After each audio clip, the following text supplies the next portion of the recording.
আপনারা সবাই জানেন একটা প্রবাদ, সৎ সঙ্গে স্বর্গবাস, অসৎ সঙ্গে সর্ব। কথা বলেন ঠিক কিনা? একটা মানুষ যদি এমন একটা মানুষের সাথে চলে যে 5 ওয়াক্ত নামাজ পড়ে, যার মুখে দাঁড়িয়ে আছে, যার মাথায় টুপি আছে, যে আল্লাহকে ভয় করে, যে সুদ খায় না, যে ঘুষ খায় না, যে অন্যায় করে না, এমন একটা মানুষের সাথে সে যদি সারাদিন চলে, সে 1 দিন 2 দিন 5 দিন পরিবর্তন হতে বাধ্য। কথা বলেন ঠিক কিনা? কথা বলেন। আপনি এমন একটা মানুষের সাথে হাঁটছেন, যখন মাগরিবের আজানের সময় হয়েছে, আপনার 2 জন বন্ধু বলেন আমরা নামাজে রক্ত হয়েছে, নামাজে যাই। আপনি যদি বেনামাজিও থাকেন, ওই মুহূর্তে নামাজ না পড়ে থাকতে পারবেন? কথা বলে থাকতে পারবেন? এর জন্যই আমার আল্লাহ বলে দিয়েছেন, ইয়া আইয়ুহাল্লাযীনা আমানুত্তাকুল্লাহ, হে ঈমানদারেরা, তোমরা আমি আল্লাহকে ভয় করো, ওয়া কুনু মা'আস সাদিকিন, এবং আমার সত্যবাদী আল্লাহর ওলীদের সঙ্গে হও। সুবহানাল্লাহ। আর একটা নেশাখোর ছেলে দেখবেন, একটা ধূমপায়ী ছেলে দেখবেন যে ধূমপান করে, কোনদিন একা একা কেউ ধূমপান করে? এমন 2টা বন্ধু 5টা বন্ধুর সাথে চলে, 1 দিন 2 দিন 5 দিন 10 দিন 1 মাস, তার বন্ধুরা যখন আড্ডায় মেতে উঠে সিগারেট একটা খায়, একদিন হঠাৎ করে বলে, বন্ধু একটা চুমু খাও, একবারে দেও, একটু দুষ্টুমি করে খাই। এই যে 1 টান 2 টান দিতে দিতেই সে ধরে ফেলে। কথা বলেন ঠিক কিনা? কয়টা মানুষ পাবেন যে একা একা সিগারেট খাওয়া শিখছে? এমন কি কোন হয়? এই জন্য আমি বোঝাতে চাচ্ছি, আপনি যদি দুনিয়ায় সফল হতে চান, দুনিয়ায় কামিয়াব হতে চান, দুনিয়া থেকে জান্নাতি হতে চান, তাহলে অবশ্যই আপনি একজন সৎ কর্মশীল বান্দার সঙ্গে হতে হবে। কথা বলেন ঠিক না বেঠিক? কথা বলেন ঠিক না বেঠিক? আল্লাহ তাআলা এর জন্য বলে দিয়েছেন, ইয়া আইয়ুহাল্লাযীনা আমানুত্তাকুল্লাহ, হে ঈমানদারেরা, তোমরা আমি আল্লাহকে ভয় করো, কুনু মা'আস সাদিকিন, এবং তোমরা আল্লাহর ওলীদের সঙ্গী হও। সুবহানাল্লাহ। তাই আমরা আল্লাহর ওলীদের দরবারে যাই। কথা বলেন ঠিক কিনা? আল্লাহর ওলীদের দরবারে আমরা কেন দৌড়াই? আল্লাহর ওলীদের কাছে আমরা কেন যাই?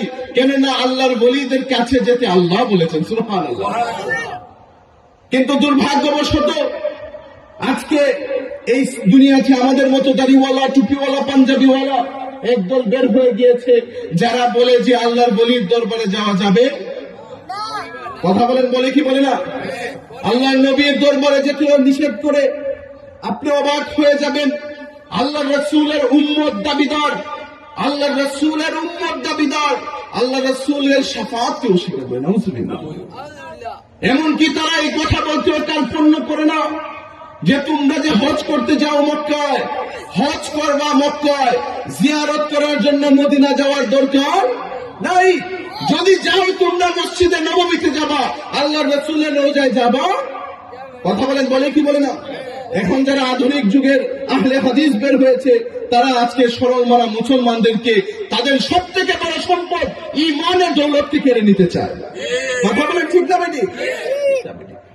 আমার আল্লাহ কোরআনের মধ্যে সূরা নিসার মধ্যে বলে দিয়েছেন, ওয়ালাউ আন্নাহুম ইযলামু আনফুসাহুম জাউকা ফাস্তাগফিরুল্লাহ ওয়াস্তাগফারা লাহুমুর রাসূল লাওয়াজাদুল্লাহা তাওয়াবার রহিমা। হে আমার বান্দারা, তোমরা যখন নিজের উপর জুলুম করবা, অর্থাৎ তোমরা যখন গুনাহ করবা, গুনাহ মাফের জন্য তোমরা কই যাইবা? আমি আল্লাহ তো বলেছি রহমান, আমি তো বলছি রহিম, আমি তোমাদেরকে মাফ করে দিব। কিন্তু তুমি কোথায় গিয়ে মাফ চাইবা? যাওকা, যখন নফসের সাথে জুলুম করবা, তখন তোমরা আমার নবীর দরবারে যাও। সুবহানাল্লাহ। কোথায় যেতে বলছে? কিন্তু আমরা যাইতে গেলে কে নিষেধ করে? মোল্লা নিষেধ করে কি করে না? আল্লাহ যেতে বলে কি বলে না? আমার কথা মুফতি সাহেব, আমার কথা। আল্লাহ বলছেন সূরা নিসা খুলুন, ওয়ালাউ আন্নাকুম ইযলামু আনফুসাহুম।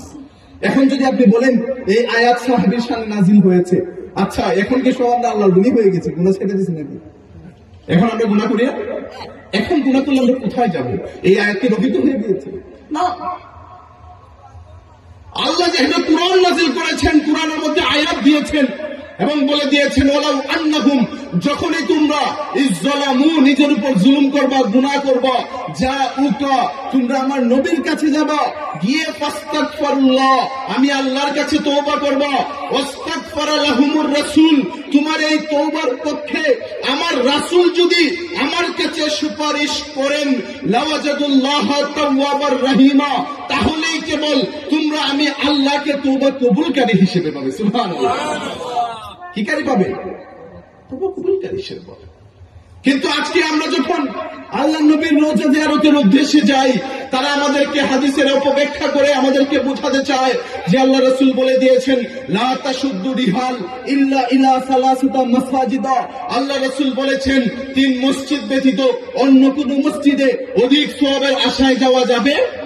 কথা হাদিস সত্য, কথা বলেন ঠিক না বেঠিক? হাদিস সত্য না? সত্য। কিন্তু আল্লাহ রাসূল বোঝাতে চাচ্ছেন লা তাশুদ্দু রিহাল ইল্লা ইলা সালাসাতা মসজিদ। এখানে মাজার আছে? মাজার না মসজিদ? মাজার না মসজিদ? কবর না মসজিদ? রওজা না মসজিদ? আমার কথা বুঝতেছেন?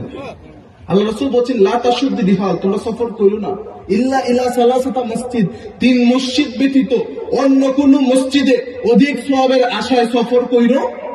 আল্লাহ রাসূলের উদ্দেশ্য ছিল যে কেউ যদি বাইতুল্লাহ মক্কা শরীফের মধ্যে, কাবা শরীফের মধ্যে, কেউ যদি মসজিদুল হারামের মধ্যে 1 রাকাত নামাজ পড়ে আল্লাহ তাআলা তার আমলনামায় 1 লক্ষ রাকাতের সওয়াব দান করেন। সুবহানাল্লাহ।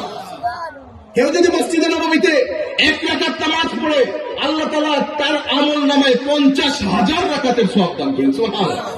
আর আমাদের প্রথম কিবলা বাইতুল মুকাদ্দাসে কেউ যদি 1 রাকাত নামাজ পড়ে আল্লাহ রাসূল বলেন তার 1 রাকাতের বদৌলতে আল্লাহ 25,000 রাকাতের সওয়াব দান করেন। সুবহানাল্লাহ। এটা আমরা বিশ্বাস করি কি করি না? আল্লাহ রাসূলের উদ্দেশ্য ছিল যে তোমরা উম্মতেরা পরবর্তীতে ধরেন ঢাকা বাইতুল মুকাররমে 300 গম্বুজ মসজিদে কেউ অধিক সওয়াব যে 1 রাকাত পড়লে 5,000 এর সওয়াব হইব এমন নিয়তে যাইও। এটা ছিল আল্লাহ রাসূলের উদ্দেশ্য। কিন্তু হাদিস চুরের দলেরা, ঈমান চুরের দলেরা আজকে এই হাদিসকে পুঁজি করে সরল মনা মুসলমানদেরকে মিসগাইড করে বলতে চায় যে তোমরা আল্লাহ রাসূল নিষেধ করেছেন 3 মসজিদ ব্যতীত অন্য কোথাও সফর কইরো। কথা বলেন এটা কি হাদিসের অপব্যাখ্যা কিনা? কথা বলে কথা বলছেই না। কিন্তু আমরা জানি, আমরা শাহজালাল রহমাতুল্লাহ আলাইহির জিয়ারতে যাই, আমরা এখানে গিয়ে সেজদা দিতে যাই। কথা বলেন আমরা কি মাজারে সেজদা দেই? না, আমরা আল্লাহর ওলিদের মাজার জিয়ারত করতে যাই। কথা বলেন ঠিক কিনা? মাজার বলাকে ওই জায়গাকে যেখানে জিয়ারত করা, মসজিদ বলা হয় ওইখানে মাকানুস সুজুদ, যে জায়গায় সেজদা দেওয়া হয়। আমরা শাহজালাল রহমাতুল্লাহ আলাইহি, শাহপরান, শাহ মাকদুম আল্লাহর ওলিদের দরবারে যাই, আল্লাহর ওলিদের মাজারে যাই। আমাদের নিয়ত হচ্ছে এই যে আল্লাহ তোমার বন্ধু, তোমার প্রিয়, তারা তোমাকে রাজি করেছে, আমার মতো গুনাহগার তোমাকে রাজি করতে পারি নাই। আল্লাহ যারা তোমাকে রাজি করেছে তোমার বন্ধুর কাছে এসে আমরা কোরআন থেকে তেলাওয়াত করি, দুরূদ এবং সালাম পড়ি, পরে আল্লাহর কাছে বলি আল্লাহ তুমি তো বলেছো ইন্না রাহমাতাল্লাহি কারীমুম মিনাল মুহসিনিন, হে আল্লাহ তোমার রহমত আল্লাহর ওলিদের কাছে আছে, তাই আমি বাবা শাহজালালের কাছে এসেছি, এসে তোমার কাছে দোয়া করছি মালিক শাহজালাল রহমাতুল্লাহি আলাইহির উসিলায় তুমি আমার জীবনের গুনাহ মাফ করো।